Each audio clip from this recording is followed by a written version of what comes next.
Yo, salut tout le monde, c'est JC. Alors aujourd'hui, une nouvelle vidéo avec Viet Cong sur PC en version française. Viet Cong, qu'est-ce que c'est? C'est un FPS qui se déroule pendant la guerre du Vietnam. Pour le scénario, c'est comme d'habitude, vous êtes les gentils américains, vous vous battez contre les méchants Viet Cong communistes, et puis ça s'arrête là. Pour les graphismes, ce qu'on peut dire, c'est que le jeu date de 2002 et ça se voit tout de suite. Il a très mal vieilli. Même si les graphismes sont pas super top, il reste quand même assez agréable à jouer. Avec quand même, on a une équipe sous ses ordres, donc on peut faire tenir, suivez-moi, dispersion, mode agressif, faire dire suivez-moi. Hop, ils vont me suivre. Donc on a plusieurs armes à sa disposition, bien sûr. Là, j'ai le SKS, tranquille. J'ai le flingue à silencieux, j'ai des grenades. J'ai un medikit, j'ai une carte, et puis j'ai du C4. Là, je vais reprendre le SKS. Alors, on va avancer. On a une vue Iron Sight, sans aucun problème. Alors là, on a des... on va avoir un petit passage avec des Vietcong qui vont passer. Alors, je peux les attaquer si je veux. Mais si je veux, si j'ai pas envie, je les attaque pas. Je vais pas les attaquer, je vais plutôt passer par là. Hop, alors, il court automatiquement, je veux dire, de départ. On peut le faire marcher. Notre personnage, hop, il peut passer au-dessus des branches, il peut sauter, se mettre à coupi, se mettre à plat ventre. Aucun problème là-dessus. Alors là, normalement, il y en a deux qui attendent. Alors vos ennemis sont super résistants et ils savent très bien tirer. Ça, c'est une bonne nouvelle. Par contre, l'intelligence artificielle, c'est pas top quoi. Vos ennemis, c'est des Vietcong quoi. Je veux dire, ils se mettent pas souvent à couvert. Alors, bien sûr, comme Men of Valor, on peut pas porter des armes à l'infini. Il faut virer Vous avez qu'une seule arme principale et une seule arme secondaire. Alors, si vous voulez une deuxième arme principale, il faut virer la première. C'est ce que je vais faire. Hop. On peut fouiller les corps pour récupérer des balles, des munitions ou des medikits, mais aussi récupérer des bonus, des lettres ou des médailles comme ça sur les corps de vos ennemis. Et ça ça va débloquer des bonus, des armes ou des niveaux pour le mode multijoueur ou pour le mode multijoueur quoi. Alors là, il faut que j'appelle ma radio. Vous voyez en bas à gauche, j'ai la radio qui clignote. Il faut que j'appelle la radio. Alors le jeu et les dialogues sont en anglais, sous-titres en français. Donc là, il n'y a pas de problème. Là, je coupe. Leur demander de me suivre. Sur quoi on peut demander à l'un ou l'autre, je veux dire séparément, de faire quelque chose. Là, c'est mon guide. Il va me guider à travers le niveau. Mais bon, comme je connais déjà le niveau par cœur, on va pas s'embêter. Alors là, ça se voit que c'est un vieux jeu de 2002. L'eau est très mal faite. C'est vraiment une animation vraiment typique de 2002 quoi. Vraiment très moche. Les niveaux sont ultra linéaires, ultra scriptés comme d'habitude. Par contre, le jeu, je vous le dis, est quand même assez difficile.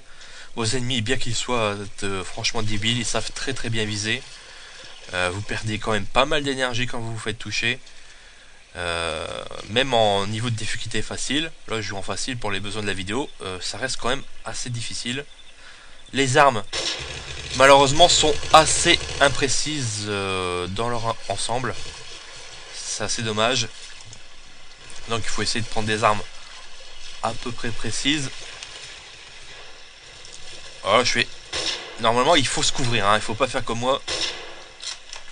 Voilà, vous voyez, hop, quand il y a de l'action, mon menu d'ordre, il est quand même beaucoup plus complet. Je vais dire attaquer. Hop. Malheureusement, l'intelligence artificielle de vos coéquipiers, elle est pas super top. Ils respectent pas toujours vos ordres. Bon, il n'y a pas de physique, il n'y a pas de ragdoll non plus. C'est un vieux jeu de 2002, faut pas oublier. Hop.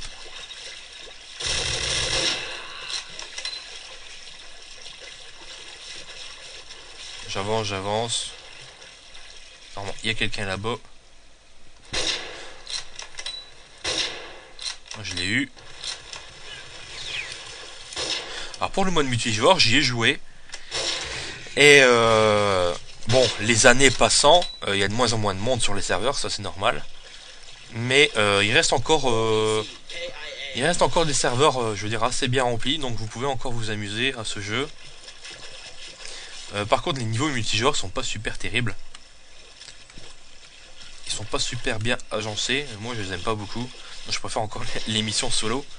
Alors, bien sûr, vous avez la campagne.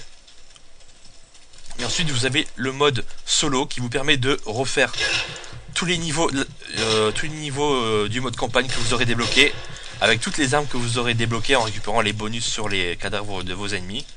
C'est ce que je suis en train de faire d'ailleurs. Là, il y a une cache d'armes. Il faut que je m'en débarrasse. Que je place du C4.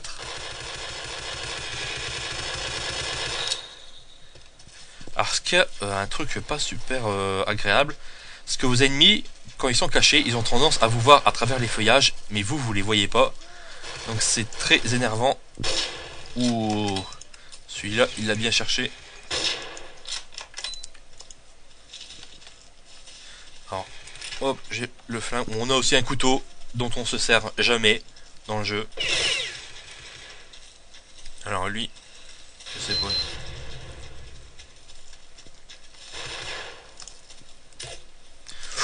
Ça fait mal ça.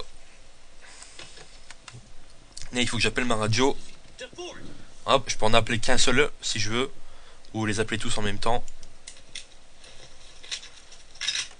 Parce qu'à chaque fois que vous avez fait rempli vos objectifs, hop, vous devez appeler la radio. Par la radio, hop, et puis sauvegarde automatiquement. Alors niveau sauvegarde, bon, il y a des checkpoints. Comme ça, quoi, des checkpoints automatiques où vous pouvez sauvegarder à n'importe quel moment dans le jeu. Ça, c'est un vrai bonheur. Alors, il y a 4 niveaux de difficulté. Ça va de facile à Vietnam. En Vietnam, j'ai jamais essayé, mais bon, ça doit être infaisable. Mais en facile, le jeu est déjà un vrai challenge, quoi. C'est vraiment déjà très difficile. Ah, j'ai plus de munitions. C'est la galère. Alors, vous voyez, les armes sont pas super précises. Ah, je vais récupérer. Oulala, oulala.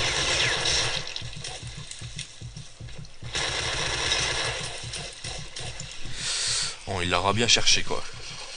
Donc alors, qu'est-ce qu'on peut dire hein, pour résumer ce Viet Cong, si je me fais pas tuer avant. Sur PC. Voilà, alors, qu'est-ce qu'on peut dire pour résumer Viet Cong sur PC en version française. Ça, c'est un bonus, vous voyez. Hop, je vais pouvoir débloquer de nouvelles armes. Donc, alors, pour la 3e fois, on va résumer Viet Cong sur PC en version française. On va y arriver. C'est un FPS sur la guerre du Vietnam qui est très scripté, malheureusement avec des graphismes qui ont très très mal vieilli, avec une intelligence artificielle vraiment à la limite du zéro, malheureusement, des niveaux ultra linéaires, ultra scriptés, un jeu très difficile. Pour la durée de vie, vous en avez pour une dizaine d'heures environ, quoi. Ce qui est à peu près le standard pour ce genre de FPS. Mais Viet Cong, malgré tous ces défauts qui sont dus à l'âge principalement, il n'en reste pas moins un FPS très très prenant, quand même assez bourré d'action quand même. Mission solo terminée, c'est parfait. Une bonne musique typique de la guerre du Vietnam. Une bonne ambiance aussi, et ça reste un petit jeu sympathique, surtout que maintenant vous le trouvez même pas même à moins de 10 euros, quoi, à moins de 10 euros neuf, moins de 5 euros d'occasion, quoi. Et bon, les parties multijoueurs sont encore assez bien fournies, donc vous pourrez encore trouver du monde sur les serveurs, quoi. Et enfin, c'est un FPS que je vous recommande, c'est un bon petit jeu. Donc sur ce, moi je vous laisse, et puis je vous dis à bientôt pour une prochaine vidéo.